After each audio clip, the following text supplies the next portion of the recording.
Sarah Davey. And I'm James Routledge. And this is Books Unpacked. Join us as we chat to people from across the publishing industry to unpack the life cycle of a book. Pop the kettle on, get comfy, and we'll get started.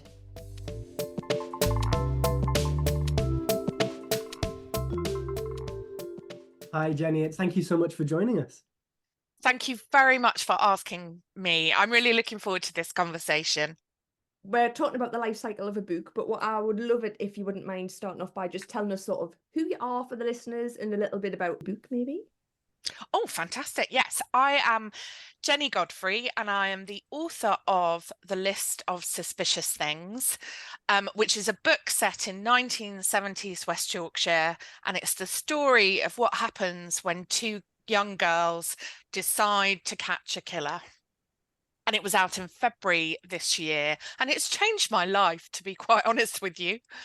I mean, I've been following your journey online on Twitter, so I was so interested to talk to you, and it just feels like has it been as much of a roller coaster as it looked like? Oh, yes. And when I say it's changed my life, I mean that in a very real sense. Nothing is the same apart from me. And it's been wonderful and enlightening and scary and great. So we know that the publishing world and the publishing process can be a bit of a whirlwind, seemingly from a reader's perspective, from us as general readers looking at the world of publishing. It seems like it's such a quick and easy process, but obviously we know that's not true. So I know the book came out in February this year. Could you tell us a little bit about the process of writing it and kind of how long that journey took for you? And then we can sort of talk a little bit more about the actual publishing part. Sure. And I will just say, and I always say this at the beginning of telling my story, that each publishing journey, as I'm sure you two know, is really unique. Mm-hmm.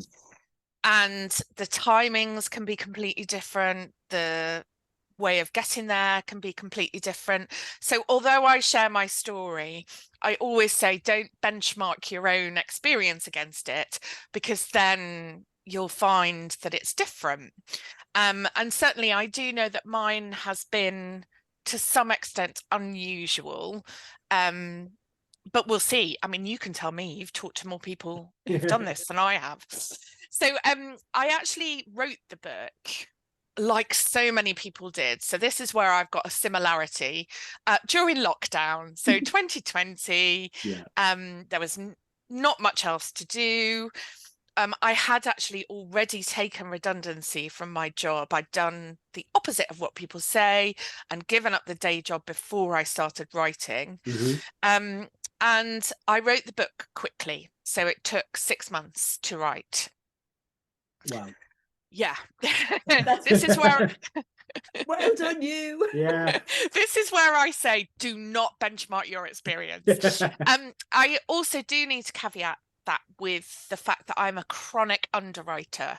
So when I say I wrote the book within 6 months, it was about 67,000 words at that point. Mm-hmm.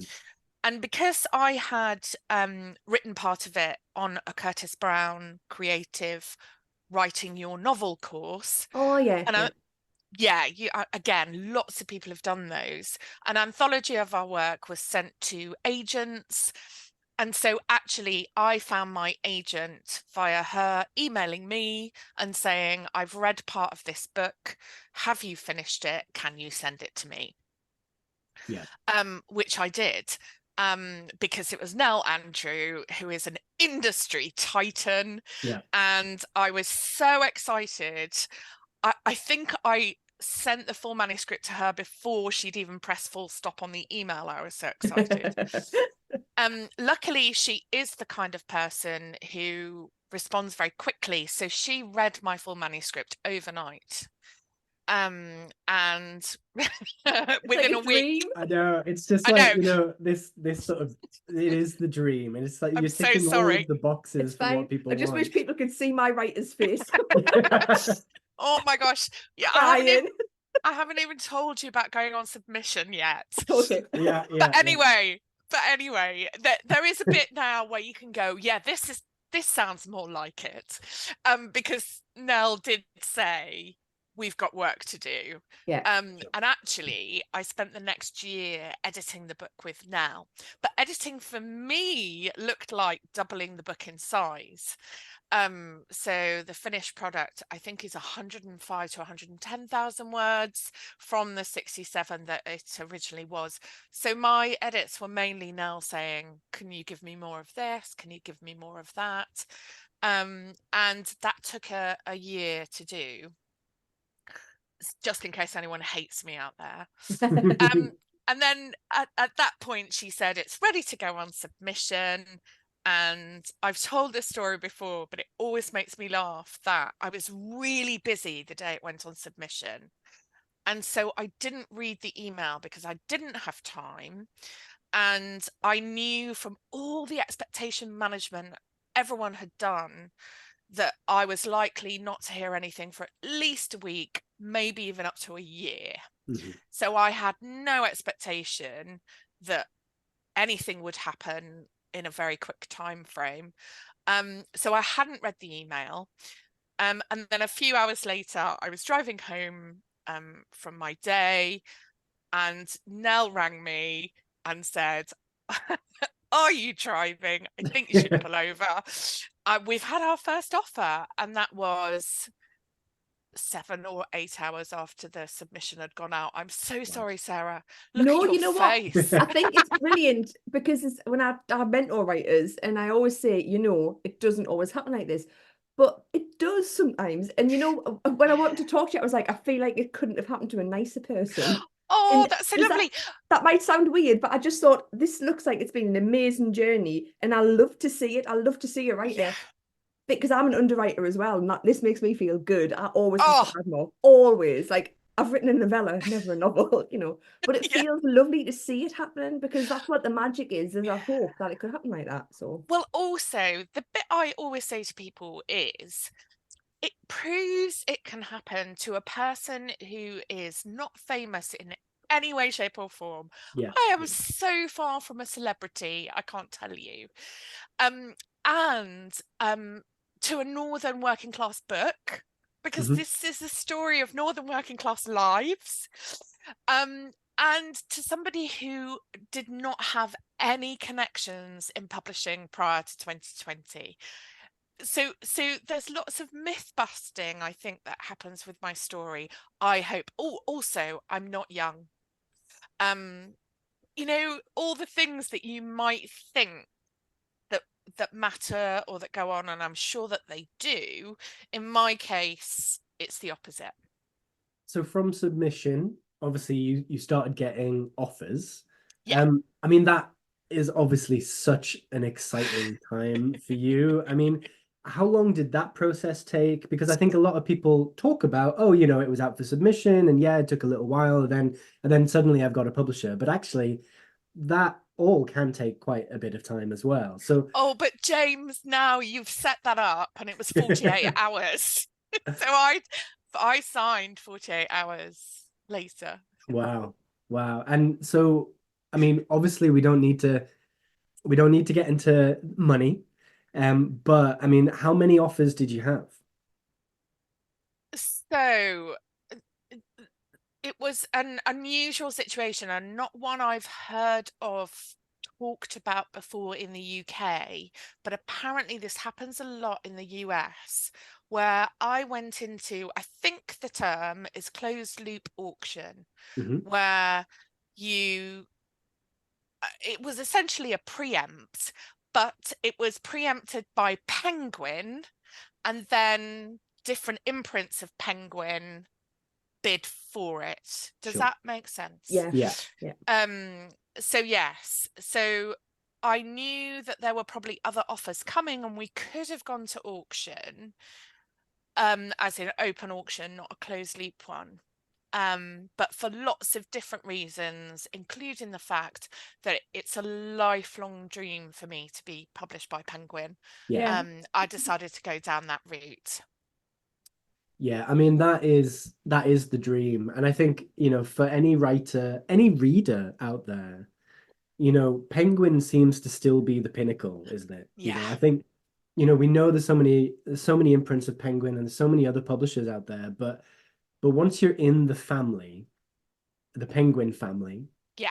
um, it's like, you know, it's like a massive job well done, isn't it? I think so many people strive for um just getting close to Penguin. So as a debut, starting with one of the biggest, well, the biggest publisher in the world.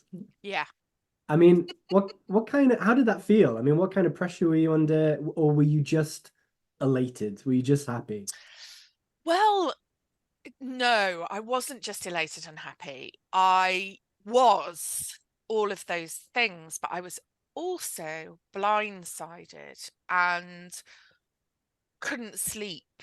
I don't think I slept for a week afterwards because I just couldn't get my head around what was happening to me. Yeah.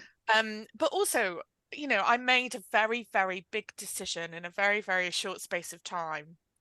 And I mainly did it. I mean, I don't know if I'd recommend this, but I mainly did it on instinct, Mhm. Yeah. in that, you know, I have a brilliant agent who guided me all the way. But as soon as I spoke to my editor, I knew she was the one, in the way that you know about people. And so I made the call mainly on that basis. Mhm. And then after only thought about it all afterwards. So it was really exciting. And it felt at the time very stressful. And I wish I had breathed at least once during that time.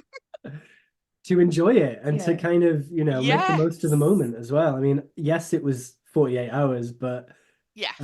you know, looking back now, I mean that's just a blip, isn't it? It's over before you know Yes. it. Yes. And also you've got that when you said at the beginning, like, this is your journey, Yeah. everyone's is different because there's so many bits of advice that people have for writers, and people quite often say, don't go with the first offer, don't go with the first agent. But Yes. unless if you've not done it before, you've only got your gut to go off, really. I Yes. suppose. And do you And know what? it's a punt, isn't it?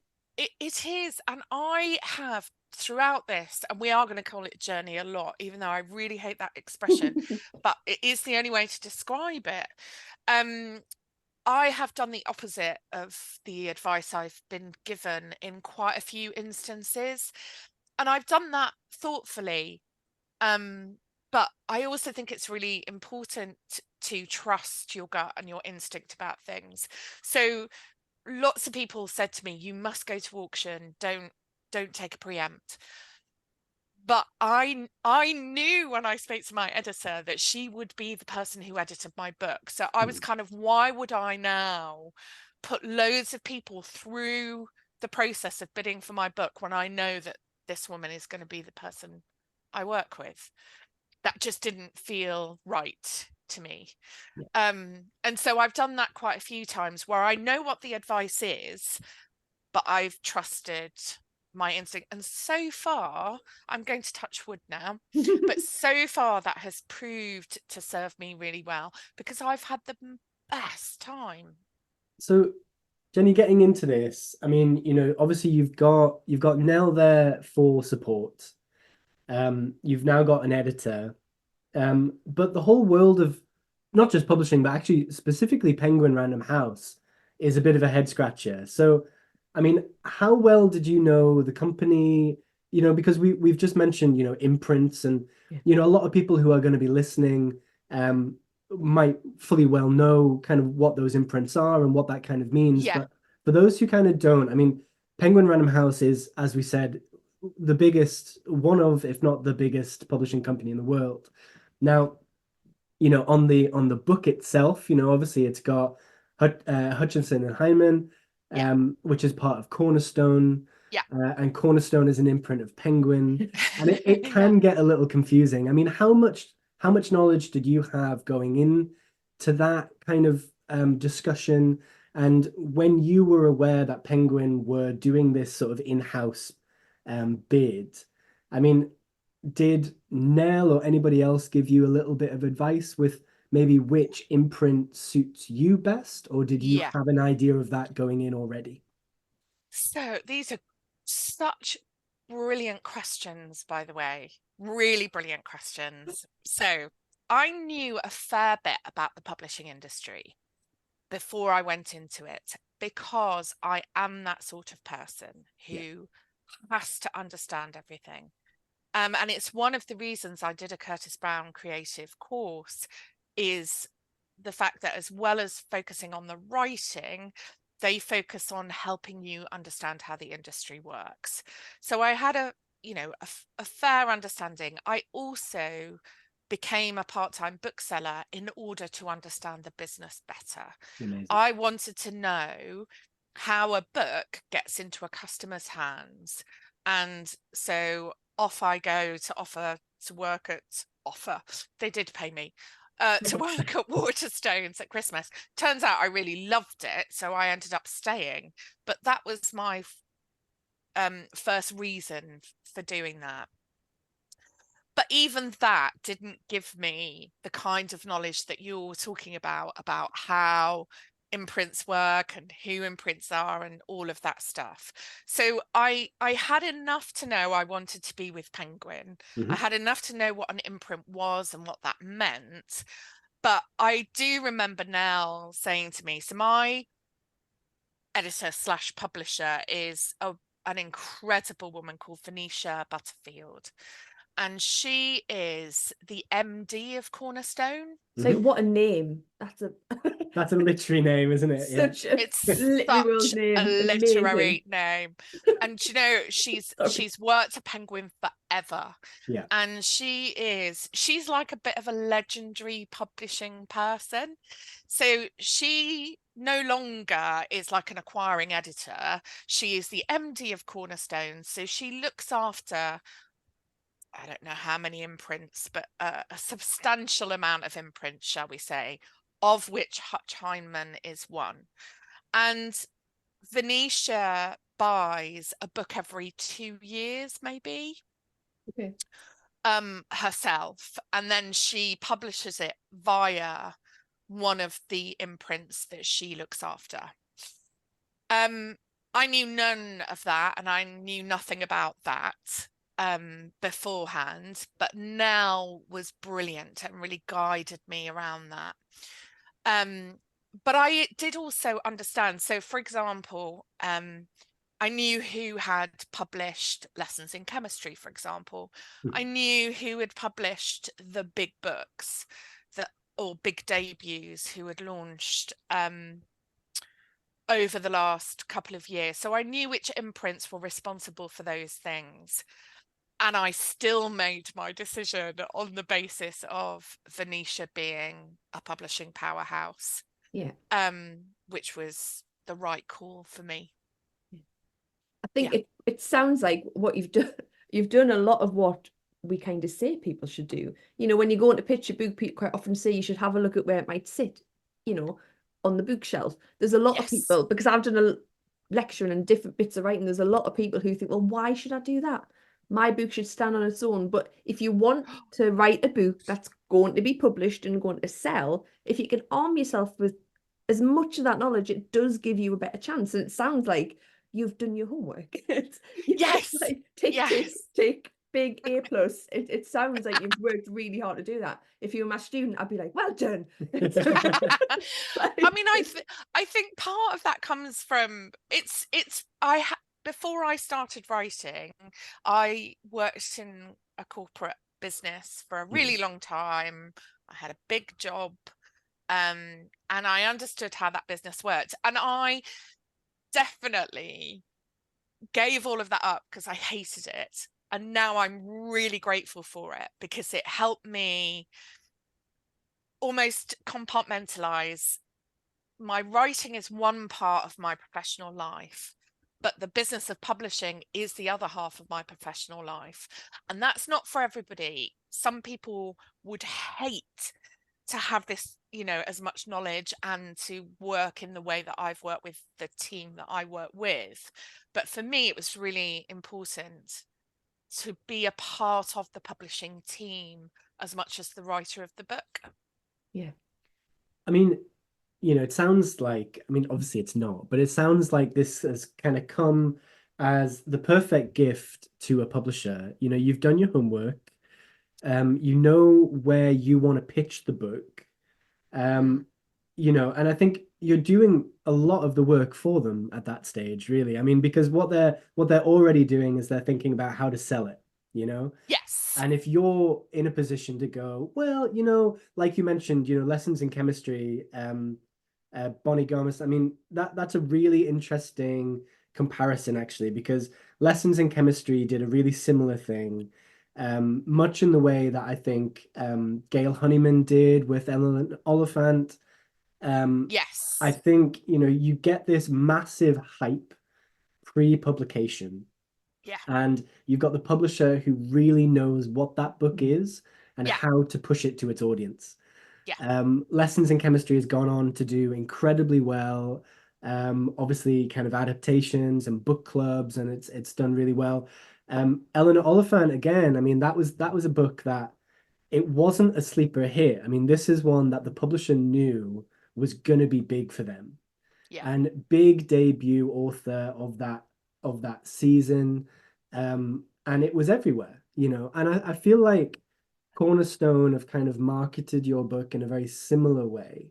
Yes. And you know, we were doing a little homework before we started, and you know, we knew that they were already putting adverts out like almost 2 years before the book came out. You Yeah. know, it was in the bookseller in 2022. And even when they were announcing it, they'd already got the translation deal sorted. Yeah. You know, I mean, how did that feel? I mean, that's Oh, obviously again just another example of how quickly this yeah. this machine works. So, I mean, first of all, it's my only experience. So, every now and again, I do forget that this isn't everyone's. Everyone doesn't have the same experience of being published as I am having. But then there are other moments where I literally have to pinch myself, and I get almost quite tearful about it because, of course, as a writer, you have ambition for your book, right? But this has been far and away above anything I could have imagined. However, one of the ways in which I have been really blessed with my publisher and with having Venetia work alongside me for this amount of time is she knows how to work with an author. So she and I had one of those really grown up, upfront conversations about, look, I'm going to put it all into this book. Are you up for that? Are you up for your life changing? Are you up for coming along on this ride? Because if you are, we're going to have a ball. And I really remember that conversation and going, yeah, I mean, I don't think I really knew what I was signing up for. But but at the same time, we did have the conversation about we are both going to give everything to this to give it its best possible shot. Sounds like a scene from a movie, really, doesn't it? And it was a bit like that because the other thing Venetia said to me is, you're only going to have this experience of being a debut once, so I want you to have the best time of your life as well. And again, she's pretty much delivered on that. And so I did always know that they were gonna do everything to make this book as successful as it could be. And Venetia always said to me that she knew straight away, the minute it landed in her inbox, that this was going to be big. I love that just it feels like I'm so fascinated by obviously the process by which people know that a book's going to sell well. You know, some are sleeper hits, aren't they? So like, and some books take longer, like the Ronan Hestian one, Leonard Yes. Leonard and Hungry Paul, Yeah. which that was very much a bookseller because when we both worked in the bookshop, we were always pressing it into people's hands. But that slowly meant that now when his next books are out, they're doing really well. Yeah. But how a publisher knows what in 2 years' time people are going to want to read, I still feel like I don't know if I even want to know how they know, but I do. It's just this No. magic, isn't it? Yeah. Like, And it is magic, and there's a weird alchemy because Venetia also bought Elizabeth is Missing, Paper Palace, My Name is Leon. Mhm. I mean, she is responsible for some of the most enormous books. Yeah. And so, you know, I have had people say to me, you know, is it that a bestseller is made, or is it that a bestseller is written? Mhm. And I think what you've said about sort of magic or alchemy is true. I think it's a combination of things, and part of that combination is completely mysterious, even to people like Venetia, who said to me, look, we've given everything we can to this. Now it's in the lap of the gods. This was just before it was sort of it's launched. Mhm. So, you know, it's a kind of spell that nobody really knows what it contains. It's a very strange thing, I suppose especially it. for a control freak like me. Well, I know because I'm the same. I suppose it. I mean, it can't work without a well-written book, obviously, you know. But No. also, I suppose it is just everyone's just really good at their jobs, Yeah. which is really nice. Yeah. It's people love what they do. They're good Yes. at what they do, and when it Yes. all comes together and everyone's doing it for the same thing, which isn't just making money from something. Because what I'm enjoying most about this chat is we're kind of talking about the bit that people don't like to talk about, which is the business side of publishing. Yeah. And I really think writers need to know as much as they can because they're on. But when everyone's doing everything and it all comes together, yeah, it's magic, but it's also not. These are people's jobs Yeah. and livelihoods. They want to get your story out. They want you to have a brilliant experience as a debut Yeah. author. But they also need to sell books, and it's all come Yeah. together in a way that seems to have worked for everyone without anyone feeling like they've been, I don't know, slapped around the face. I don't know, you know, Yeah. just everyone seems to be. It seems okay. And it's such a Yeah. collaboration, isn't it? Yeah. I mean, you know, the more conversations like this we have, the more we unearth different jobs, different roles within the publishing world that we kind of weren't aware of, and so many different sort of links in that chain that we kind of didn't even know existed. But, you know, when you're in such a well-oiled machine like Cornerstone and Penguin, Yes. and when you're in the hands of such experienced and trusted people, I mean, that must, you know, it is the dream, but I mean, it must feel a little overwhelming as well because suddenly it's out of your hands. Yeah, that's the bit that I found probably the hardest, back to being a control freak. But because it's hard to describe, but I've felt like I have sat in an office with these people for the last 2 years, even though I haven't. It's very much felt like we are part of a team, and I genuinely believe there are members of that team who care about list of suspicious things as much as I do. Mhm. And I that sounds like almost like I'm being twee or a bit heartfelt maybe, but I know it's true because of the WhatsApps I get from, you know, I don't know, recently the sales and marketing campaign won a prize, and they were messaging me from the gala dinner all emotional because it felt like we had won this prize. And that, I know that that is a luxury because that isn't always what happens, but when it does happen, it is pretty magic. But I mean, none of it happens without the writer. I know it's the full circle thing. We keep going reader, writer, and everything in between. But it starts with the writer, doesn't it? Yeah. Yeah. You know, it does all happen because of you. So yeah. Yeah. it does. It feels weird. It feels weird to sit here and go, yeah, it all started with me. So, Jenny, I mean, obviously, we know that, you know, to be a good writer, you should be a really strong reader as well. I mean, you've already mentioned books like Elizabeth is Missing and Lessons in Chemistry. I mean, Elizabeth is Missing is one of my favorite books, actually. It's so fantastic. And I think the subtlety of that kind of time jumping and the sensitivity that, you know, that situation was handled with was just so Yes. brilliant. Yes. I mean, what kind of books do you like reading, and what kind of Oh gets my you God. in the mood for writing? Because they're not always the same thing, are they? They're definitely not the same thing for me. So I am a voracious reader, as many writers are. But I think I'm the only writer I've ever had claimed that my mum took me to the doctors when I was about 7 years old, 8 years old, because she was so worried about how much I was reading. And the fact that I wasn't getting enough sleep because I used to have the torch underneath the covers to read. Mm-hmm. And I just remember the doctor laughing. I really remember him, Dr. McCormack, laughing at my mum and going, I don't think you've got anything to worry about. Take the child home, please. And that has carried on throughout my life. I cannot go to sleep at night without reading for at least an hour. And I tend towards crime and quite dark books, but I also read a lot of literary fiction. I usually read the Booker shortlist every year.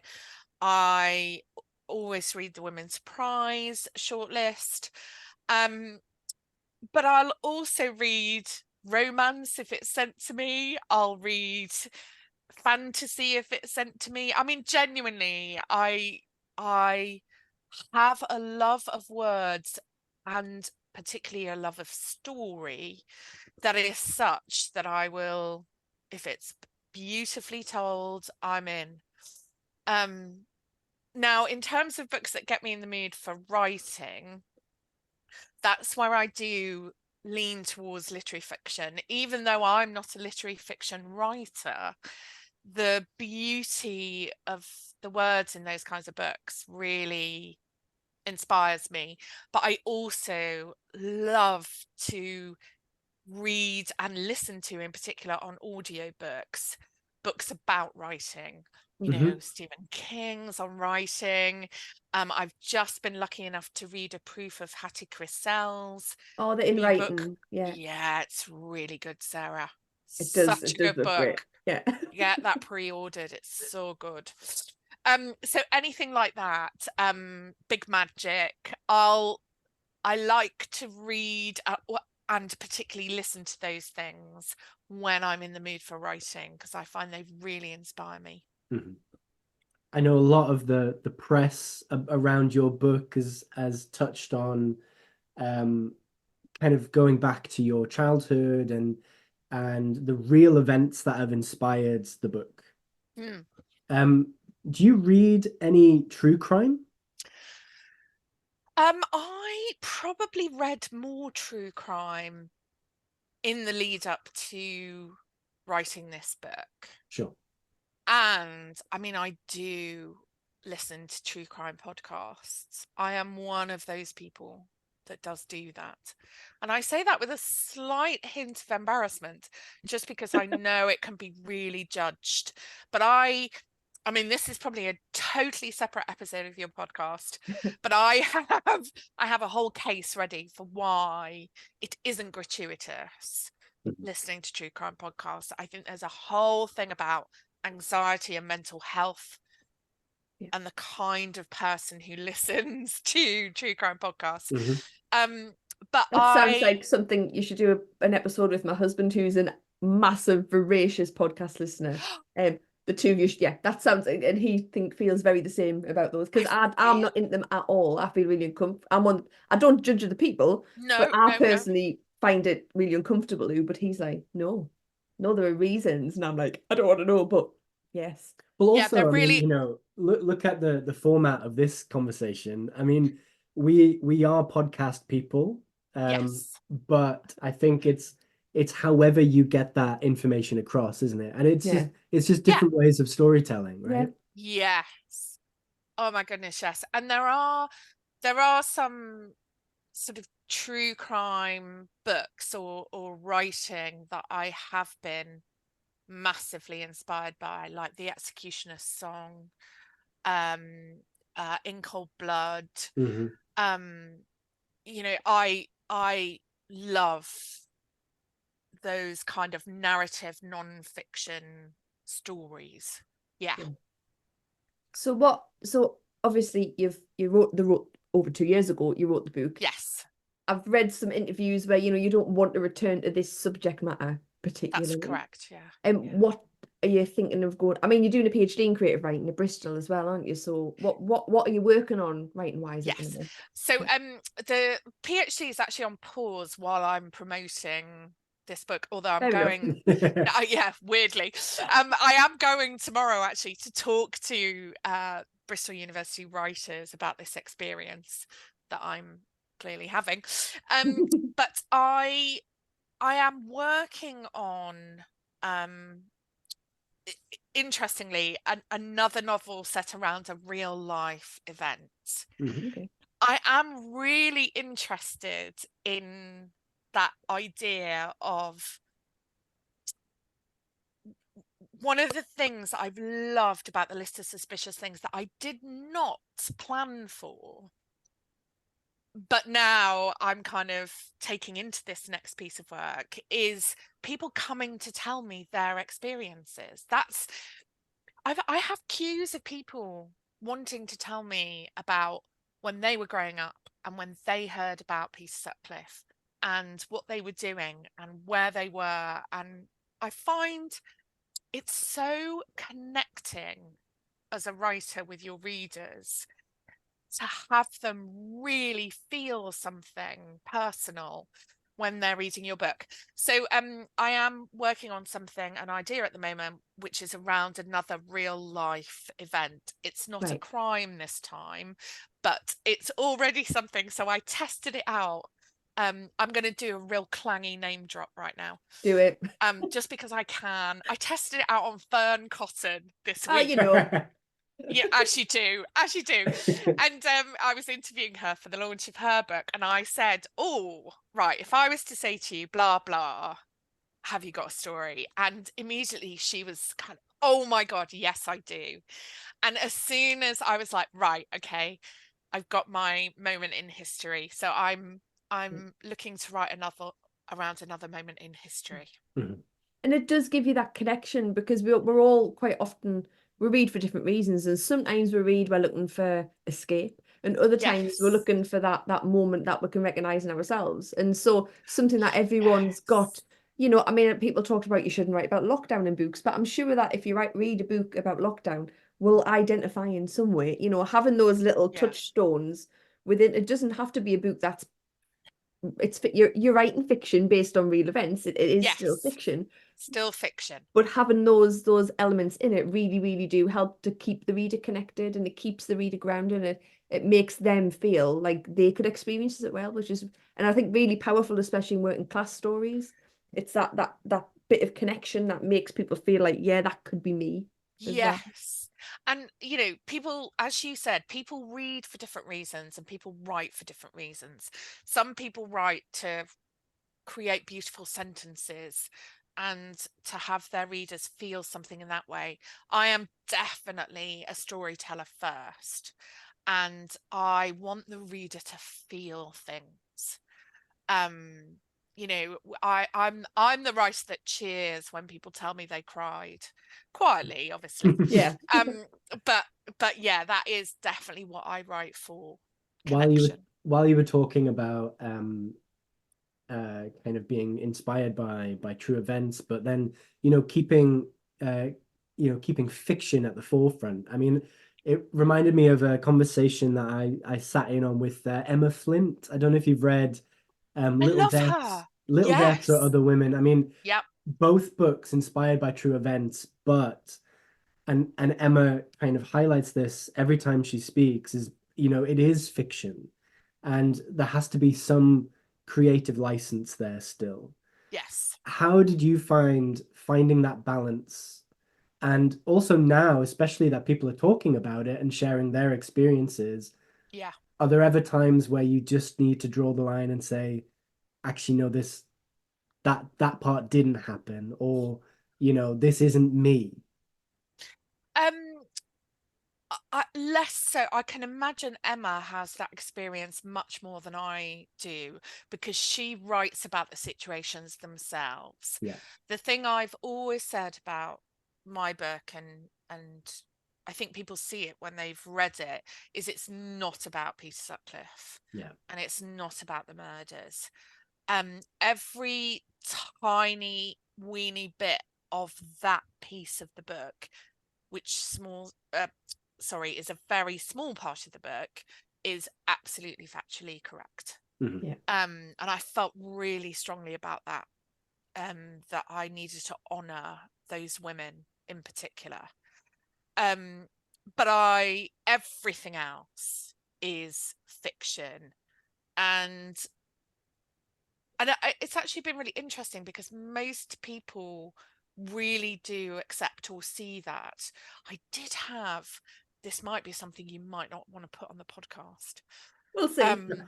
Well, you can tell me, but I did have the weirdest experience where I went to do a book event, and the bookseller basically said, somebody's dropped in a book for you to sign. They couldn't come to the event tonight, but would you mind signing the book? And when I opened up the book, they'd put a photo montage of Peter Sutcliffe in the book.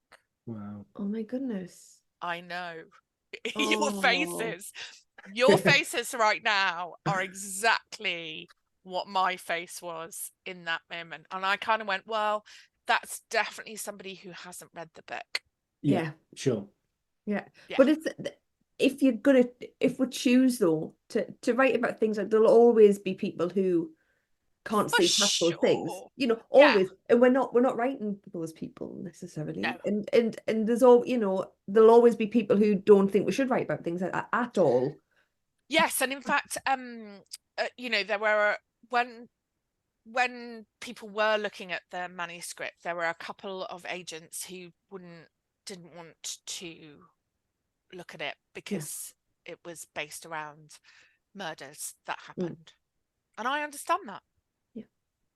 But I mean, how else do we process these things? That's what art's for, isn't it? It's to help us process what we experience. Sure. And I definitely do feel like the writing of the list of suspicious things means I have, and I'm gonna sound like a pop psychologist right now, but I've got my closure. I don't need to think about that time or that place anymore. And when I said about people coming to tell me their stories, I've realized just how impactful that was on a generation of women. So going forward now, then, I mean, Yes. obviously you're in the throes of promoting, still. Yes, still. Sunday Times bestseller. Yeah. Yeah, thanks. And I mean, congratulations again on all of Thank that, you so because much. it's not easy, and not everybody is. And I know Sunday Times bestseller does kind of get thrown around a bit, but hey, but you it's such an achievement and I would such get an it amazing thing. I'd have it on a t-shirt. Yeah. Oh, I remember the day it happened. My first tweet was, "How long do I leave it before it goes in my bio?" Yeah. Seconds. I think I might have even commented immediately. But obviously, yeah. So you're still in the process of promoting. But I mean, Yes. as a writer, I mean, have you got much headspace for writing the next thing, or are you kind of just in the thinking process of it at the moment? I mean, how does that work? I didn't have much time at all. And I would really say this to writers. I mean, I went for a one book deal. Okay. Because Venetia had told me that we were going all out. Yeah. And I knew that if that was the case, the chances of me writing a second book to deadline that was any good were slim. I know myself well enough. So I don't have the time pressure that lots of people do, and I'm very grateful for that.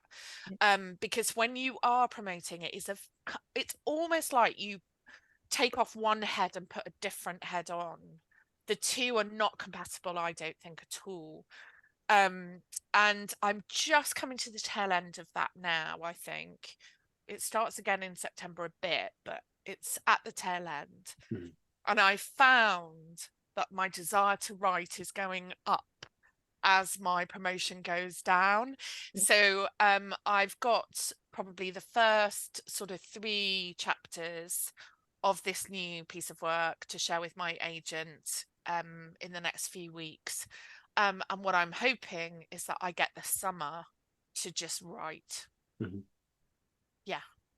I thought honestly that your approach just sounds so pragmatic. I'm in awe.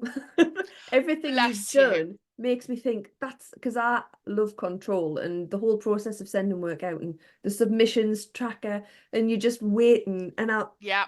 but the decisions you've made are huge, but they sound like you've done it all, so it works so well for you. You know, it feels like it's just worked out beautifully, and I'm just so happy for you.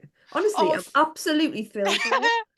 Thank you so much. And by the way, I do make it sound like I planned it all perfectly. And that isn't, of course, that's not true. There's so much of just luck and timing involved in all of this.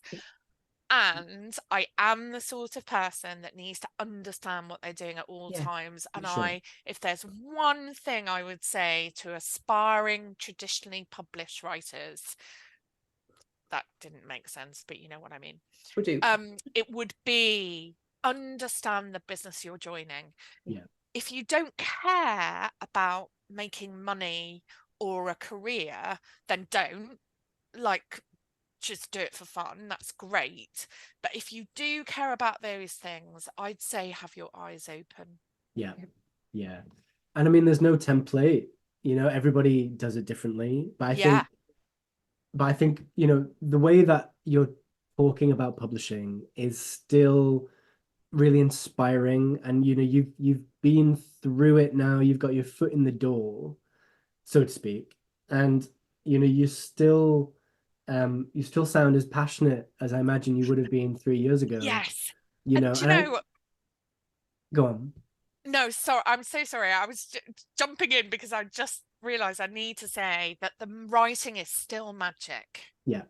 So I'm not in any way, shape or form cynical about writing. It still gives me the most enormous buzz to create and tell stories.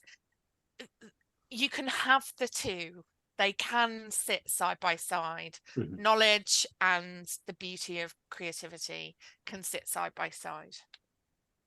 I mean, you did mention there, you know, you're obviously still in touch with your agent, and I think, you know, that's a little bit of the process that maybe people don't appreciate. You know, it's an ongoing relationship. Yes. And that you can kind of you know, you're in constant contact, and yes, especially in the last couple of months, few months while you've been pushing the book so much. Yes. I mean, how's that relationship been since coming through the other end? And obviously, it's not a right, job done, we'll draw the line here, but how's that been in terms of that ongoing relationship, and with a mind of probably writing something new? Well, this is where I know that agents are different the world over. They're so varied in their approach to their relationships with their writers. Nell is highly editorial. She's also a really tough businesswoman. And so I definitely see my relationship with her as being, we're like business partners. She does the bits I can't. I would have given my work away for free. I'd have been so excited to have somebody want to publish it, and she does those bits so beautifully. But she's also become, I think, because the book has been really successful, and because we've had such a load of fun doing it. I wish I could tell you some of the stories of the hilarious things that have happened, and it's just been great. But as a result of that, we now also have a personal relationship that means that I can say to her, can you give me a pep talk? because, you know, I'm feeling not great about this, or, you know, we can have comedy in the way that we probably couldn't have done, you know, when we were first working together.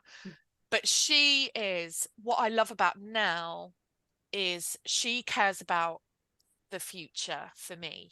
So she wants me to have a career, not just a one book hit. And to have somebody who knows the business as well as she does guiding me at this particular point when I've just had a hit is invaluable, I think. And I think that's the difference in that relationship, is the agent is in our life cycle process, is there right at the beginning. Yeah. And they need to be there constantly. And the writers who I know who are doing okay have a good relationship with their agent. And that's what it's about. And I think that's something a lot of writers don't realise, is it's not just about whoever will take your book first. Sometimes it is, but it's about the person that if you want to have a career, who can help you do that.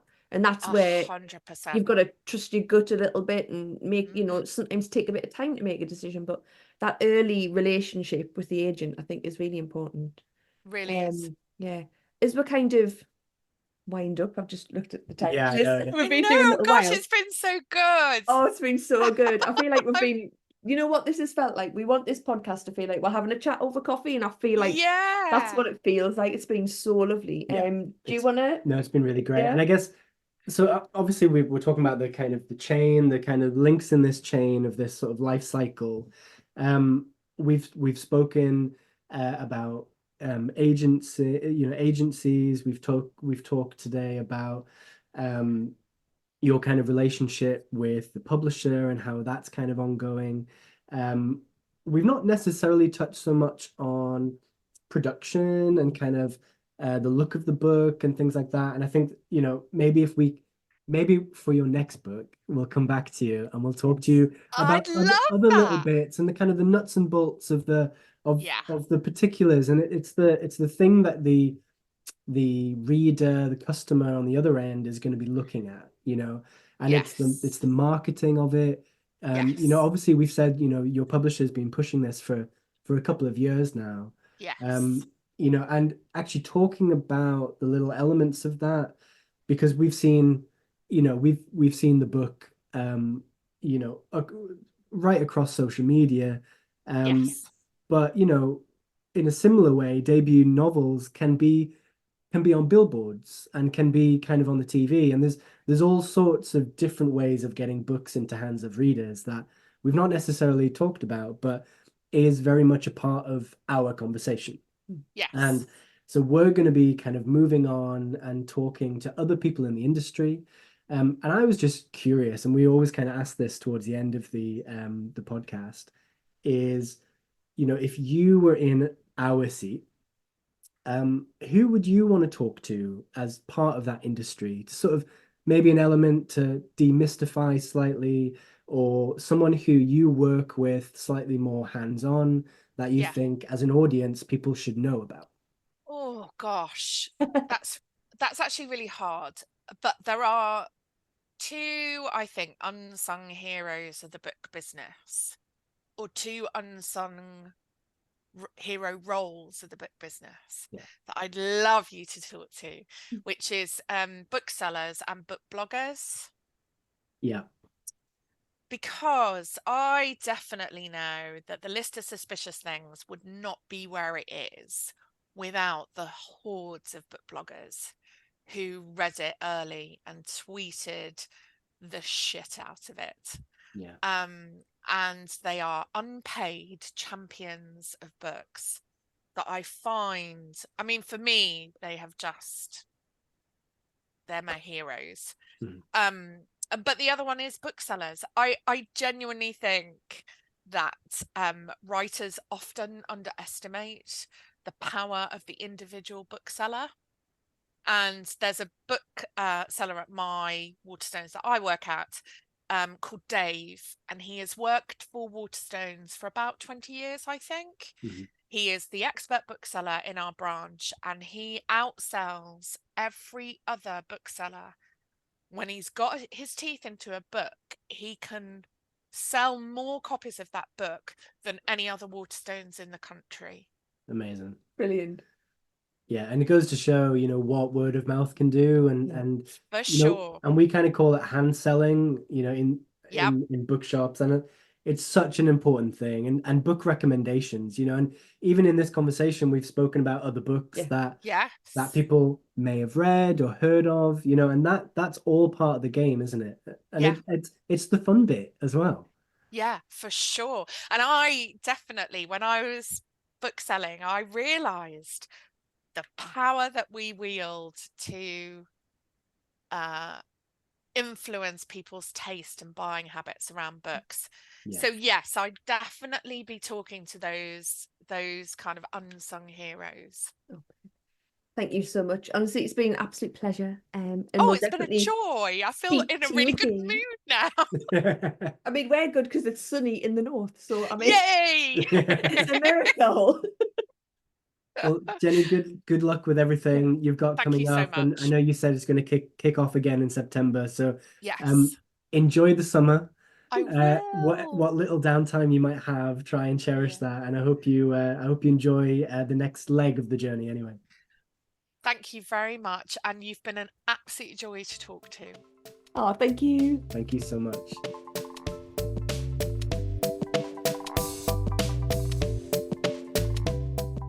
Thanks so much for listening. We hope you learned something new like we always do. Follow us on Instagram and subscribe to our Substack to be the first to hear more. And you can find us in all the places you usually find your podcasts. Until next time, keep reading.